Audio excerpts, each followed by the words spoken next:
Ang tatlo sa pinakamaalamat, pinakamagaling, at pinakamalakas na non-users ng Hunter x Hunter ay nagsama-sama sa misyon upang diskubrihin ang Dark Continent. Ang tatlong ito ay walang iba kundi si Isaac Netero, Zeke Zoldyck, at Linnea Audebois. Sa video na ito, mas kikilalanin natin ang tatlong non-users. Aalamin kung gaano sila kalakas, ang dahilan kung bakit sila nagtungo sa Dark Continent, at kung ano ang naging papel ng bawat isa sa strongest trio sa kwento. Oo nga pala idol, sa opinion ko lamang nanggaling ang titulong strongest para sa tatlong ito. Pero sa kabuuhan ng video, malalaman nyo kung bakit ko sila tinatawag na strongest trio.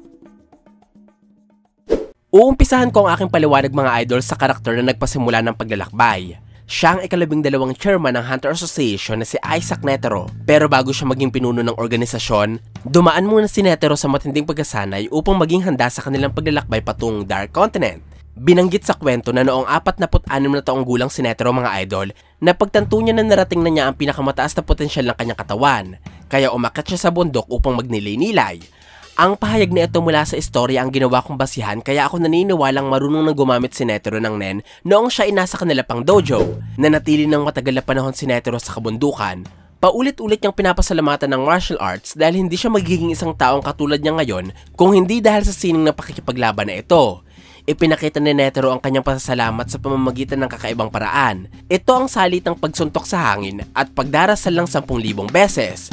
Noong una, gumugugol si Netero ng 18 oras para matapos ang kanyang routine. Pero makalipas ang 4 na taon ng araw-araw na pagpasalamat, sa edad na 50, natatapos na ni Netero ang 10,000 pagsuntok at pagdarasal sa loob lamang ng 1 oras. Dahilan para igugol niya ang kanyang mga natitirang oras kada araw sa pagdarasal. Isang aksyong naghatid sa kanya patungo sa kanyang enlightenment. Matapos ang pagninilay-nilay sa bundok, bumalik si Netero sa dojo kung saan siya nagtraining ng martial arts para ipakita sa Grandmaster at sa mga kapwa-estudyante ang bago niyang lakas na tumulong sa kanya upang makagawa ng isang suntok na mas mabilis pa sa liwanag. Ang pagdating na ito ni Netero sa level ng kakayahan ay nagpaluha sa Grandmaster, kaya hiniling nito kay Netero na sanayin siya nito ng martial arts at tumayo bilang bagong master ng dojo. Tinanggap ni Netero ang posisyon. At simula noon, nagturo na ang dojo ng Shingen-ryu Kung Fu o isang estilo ng pakikipaglaban na nanggagaling sa puso. Ang pagtanggap ni Netero ng posisyon bilang Grandmaster ng dojo ang nagsasabi sa atin mga idol na hindi pa siya chairman ng Hunter Association sa edad na ito. Pero maaaring sa loob ng 20 taon o bago maging 70 years old si Netero, naging chairman na din siya ng Hunter Association. Nasabi ko ito sapagkat sa edad na 70 taong gulang, nagkaroon na si Netero ng sapat na impluwensya upang makausap ang V5 o ang 5 pinakamakapangyarihang pinuno ng mundo. Matatandaan natin mga idol na ang V5 ang nagpopondo sa Hunter Association dahil alam na mga ito ang kahalagahan ng organisasyon sa mundo. Kaya siguradong tinanggap ng V5 ang mga pakiusap ng isang taong kagaya ni Netero dahil siya din ang chairman ng Hunter Association. Ang request na ipinarating ni Netero sa V5 ay ang pananatiling lihim ng Dark Continent sa mga tao at ang pagbabawal sa kahit na sinong magtungo sa parting ito ng mundo.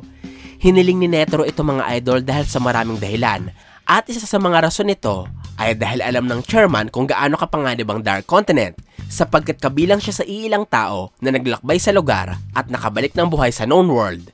Sigurado ako mga idol na matapos maging Grandmaster sa dojo at chairman ng Hunter Association si Netero, sinubukan niyang gamitin ang kanyang kakayahan sa mas mahirap na hamon na makikita lamang sa Dark Continent.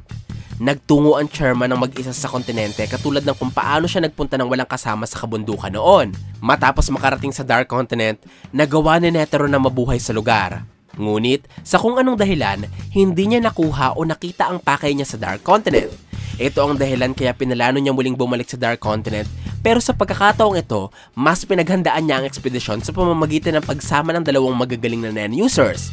Isa sa mga non-user na ito ay si Linnea Audebois.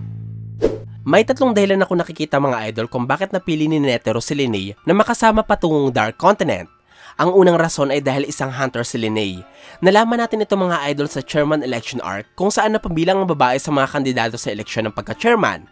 Ang pangalawang rason ay dahil matalik na magkaibigan talaga si Netero at Linnea. Patunay ang testamento ng babae sa chairman election kung saan hinihiling niya na mabuhay muli si Netero para muling maging chairman. Nagpapakita ito na malapit si Linnea kay Netero o malaki ang respeto niya dito. At higit sa lahat, ang pangatlong rason kung bakit si Linnea ang sinama ni Netero sa Dark Continent ay dahil ang babae ay isang gourmet hunter o mga hunters na eksperto sa larangan ng pagluluto at malawak ang kaalaman sa mga pagkain. Kung ating matatandaan mga idol, nagkasama palagi si Netero ng mga hunters na perpekto sa misyong kanyang isinasagawa. Halimbawa dyan na yung pagsama niya kanila Morel at Nov sa misyon laban sa mga Chimera Ants, sapagkat alam niya na ang dalawang ito ay mayroong mga kakayahang tutulong na maihiwalay ang mga Royal Guards mula sa hari ng mga langgam. Kaya ang pagsama ni Netero kay Liney na isang gourmet hunter ay tiyak na mayroong mahalagang dahilan. Sasabihin ko ang rason na yan sa inyo maya-maya lamang. Ang isa pang non-user na sinama ni Netero sa Dark Continent ay walang iba kundi si Zig Zoldyck. Hindi pa sinasabi sa kwento mga idol ang katauhan ni Zig Zoldyck, kung ano ang relasyon nito sa mga batikang assassins kagaya nila Maha Zoldyck at Zeno Zoldyck, at kung paano siya naisama ni Netero sa misyon nito patungong Dark Continent. Pero may suspetsya ako kung ano ang kwento sa likod nito. Sinabi ko na sa inyo noon mga idol ang paniniwala ko na si Zig ay maaaring ang ama ni Zeno o di kaya naman ay isa ding anak ni Maha Zoldyck. Pinaniniwalaan ko ito sapagkat binago ng 2011 version ng Hunter x Hunter ang relasyon ni Maha at Zeno mula sa pagiging mag-ama, naging lolo na ni Zeno si Maha at siningit ang isa pang karakter na hindi natin kilala, isang Zoldyck na maaaring si Zig. Sa tingin ko mga idol, nagtungo si Netero sa mansyon ng mga Zoldyck upang humingi ng tulong para sa kanyang ikalawang ekspedisyon patungong Dark Continent. Maaaring kinuha ni Netero ang tulong ng Zoldyck dahil malapit na kaibigan niya si Zig. O di kaya naman ay isinama niya ito sa pamamagitan ng pagbabayad sa kanilang serbisyo katulad ng pag-upa ni Netero kay Zeno noong inatake niya ang kastilyo nila Merwem. Kung mapapansin nyo mga idol, dalawa lamang na malakas na non-users ang isinama ni Netero sa Dark Continent at hindi na siya naghanap ng iba pang miyembro. Ang maaaring dahilan nito ay sapagkat alam ni Netero mula sa kanyang karanasan sa una niyang ekspedisyon at sa mga impormasyong nabasa niya mula sa Journey to the New World na may mga halimaw at banta sa Dark Continent na lalong lumalakas kapag nakakapas lang ang mga ito ng malalakas ding tao. Halimbawa dyan na yung mga Chimera Ants na nagagawang magsilang ng mga mas maaasahang sundalo dahil sa phagogenesis, ang Zobaye disease o isang sakit na kayang tanggalan ng normal na pag-iisip ang mga biktima kaya kumakain ng mga ito ng lamang loob ng mga tao na parang isang zombie. At syempre, kasama din ang mga pop, ang mga halimaw na ginagawang alaga ang mga tao. Maaaring tutulong sa mga pop na makontrol ang mga taong ito at gamitin sila para paslangin ng kanilang mga kasama. Alam ni Netero ang kakayahang ito ng mga halimaw sa Dark Continent, kaya sinigurado niya na kaunti lamang at ang mga pinakamalalakas talaga ang kanyang isasama. Matapos mabuo ang kanyang maliit na grupo, naglakbay sila Netero, Zig at Liney patungong Dark Continent. At sigurado akong tinahak nila ang ibabang parte ng silangang bahagi ng Dark Continent kung saan matatagpuan ang isang latian o swamp na tinutubuan ng Nitro Rice, isang espesyal na palay na kayang magpahaba ng buhay ng mga kumakain nito. May tatlong rason kung bakit ko nasabi na ang Nitro Rice ang kayamanang tinarget nila Netero sa Dark Continent. Ang unang rason ay dahil isinama niya sa misyon si Liney o isang bihasang gourmet hunter na mayroong kakayahang magluto ng mga espesyal na sangkap at pagkain kagaya ng Nitro Rice. Sa tingin ko mga idol, bilang ang Nitro Rice ay nagmula sa Dark Continent, nangangailangan ito ng kakaibang preparasyon at paghahanda. Hindi siya katulad ng mga bigas natin na kailangan lamang hugasin ng 3 beses at sukatin gamit ang middle finger. Kaya hiningi ni Netero ang propesyon ni Liney para mailuto ang Nitro Rice at makonsumo niya ito agad sa Dark Continent. Ang pangalawang rason kung bakit sa tingin ko na ang Nitro Rice ang hinahanap nila Netero sa kanyang ekspedisyon ay dahil isinama niya si Zig sa paglalakbay at ang kakayahan niya ay akma upang harapin ang halimaw na nagbabantay sa Nitro Rice. Ito ang Twin Snake Hellbell, ang ahas na kabilang sa 5 threats ng Dark Continent. Ayon sa kwento, ang Hellbell ay mayroong kakayahang lagyan ng matinding kagustuhang pumaslang ng kapwa ang kanilang mga biktima. Kung iisipin mga idol, perpekto si Zig upang harapin ang halimaw na ito. Sapagkat bilang assassin, meron na si Zig na natural na kagustuhang pumaslang ng kahit na sino. Kumbaga, hindi mo na pwedeng lagyan ng COVID ang isang taong may COVID na. Kaya sa tingin ko, hindi natatalab kay Zig ang kapangyarihan ng Hellbell. Ang pangatlong rason kung bakit naniniwala ako na ang Nitro Rice ang kayamanan sa Dark Continent na target nila Netero ay dahil ito ang sekreto ng matanda sa mahaba niyang buhay. Sigurado ako idol na ang rason kung bakit tumabot ng 120 ang edad ni Netero habang nananatili pa din siyang malakas ay sapagkat kinonsumo niya ang Nitro Rice mula sa ekspedisyong ito. Alam ko mga idol na ang pagiging eksperto sa kakayahan ng Nen ay talagang nagpapabagal sa epekto ng pagtanda. Pero kung titingnan natin sila Maha Zoldyck na bihasa din sa Nen pero natablan pa din ng katandaan, maniniwala tayo na merong sekretong ginawa si Netero. At ito nga ay ang pagkain niya sa Nitro Rice, ang ultimate secret to longevity. Nakatitiyak ako na nakuha ni Netero ang Nitro Rice Natalo ni Zig ang Hellbell at nailuto ni Linnea ang kayamanan. Maaaring kaunti lamang ang kanilang nakuha kaya hindi na sila nakapag-uwi ng sapat na dami para sa known world. At kaya hindi nakakain nito si Linnea na nakita nating tumanda pa din ang lubusan kahit nagtagumpay sila sa kanilang ekspedisyon. Matapos ang pagkuha sa Nitro Rice, naniniwala ako mga idol na hindi pa natapos si Linetero sa kanilang mission sa Dark Continent. At nagtungo ang mga ito sa isa pang ruta ng lugar na maghahatid naman sa kanila sa isa pang kayamanan sa Dark Continent. Ito ang mother solution for all sorts of liquids, ang Trinity Elixir. May tatlong matibay na ebidensya ko mga idol kung bakit ito ang kayamanang sa tingin kong pinalano ni Linetero na makuha sa Dark Continent.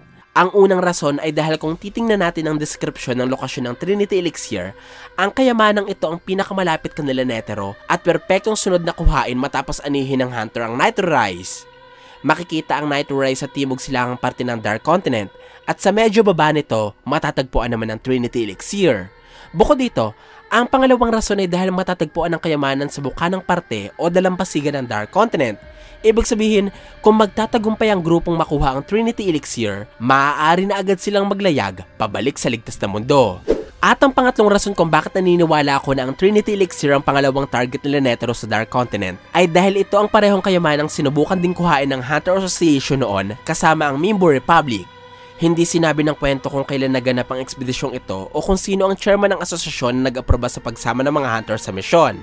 Pero, hindi malabong mangyari na alam ni Netero ang ekspedisyon at ang benepisyong meron ng Trinity Elixir, kaya ito ang sunod niyang pinuntahan matapos magdagumpay sa pagkuha ng Nitro Rice.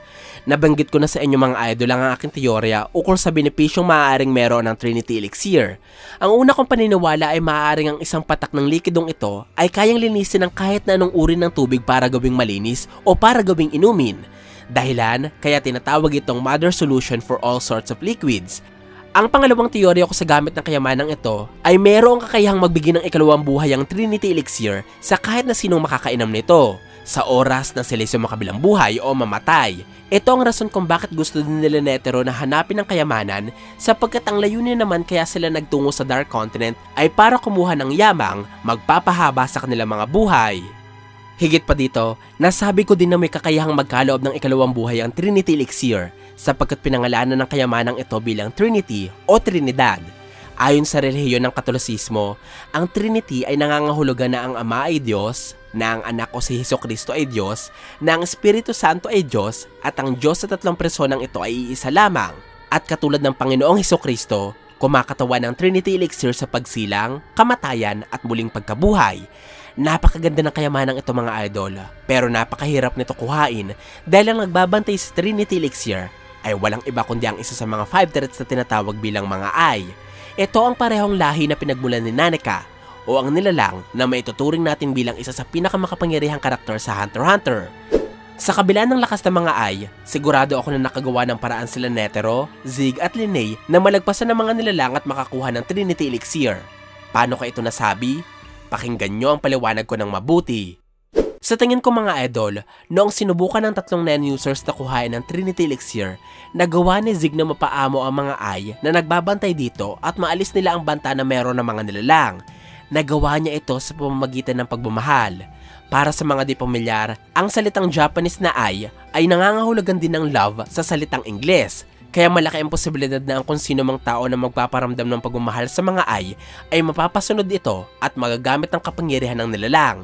Nagtagumpay si Zig na maipakita ang kanyang pagmamahal sa Ai, kaya napaamo niya ito at nakuha ang Trinity Elixir para inumin. Ayon sa kwento mga idol, ang mga Ai ay isang gaseous life form o klase ng mga nilalang na may katawan na parang usok. Ang katangiang ito ang maaaring tumutulong sa halimaw na makasanib at manirahan kahati ang katawan ng tao.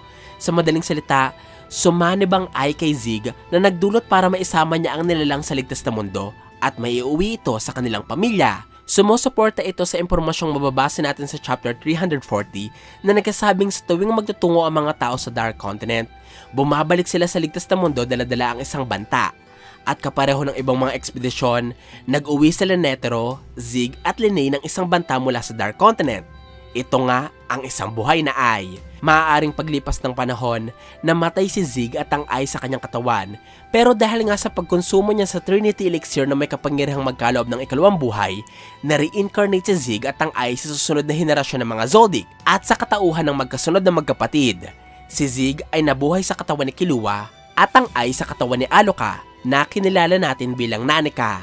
Nagpapaliwanag ang teoryang ito sa dahilan kung bakit malapit si Nanika sa ating bida na si Killua, kung bakit napapalabas ng batang assassin ang nilalang sa katawan ni Aloka kung kailan niya gusto, at kung bakit nagagamit ni Killua ang kapangyarihan ni Nanika nang walang kahit na anong kapalit. Mahal ni Nanika si Killua, kagaya ng pagmamahal ng Ai kay Zig noong nakasalamuhan nila ito sa Dark Continent.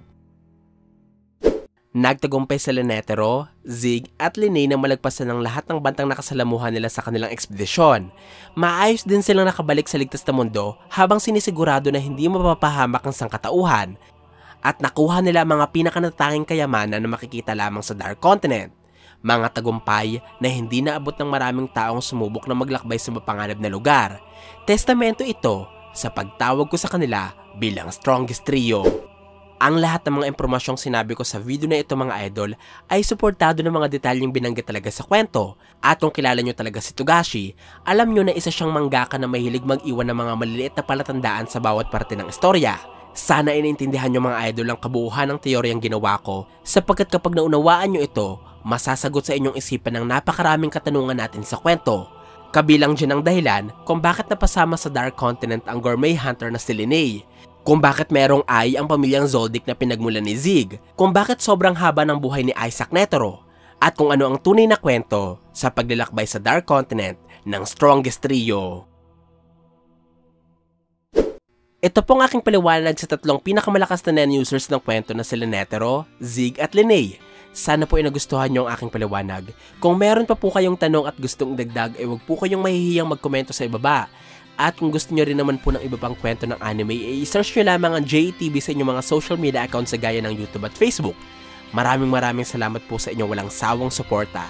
Ako po si JE, hanggang sa muli!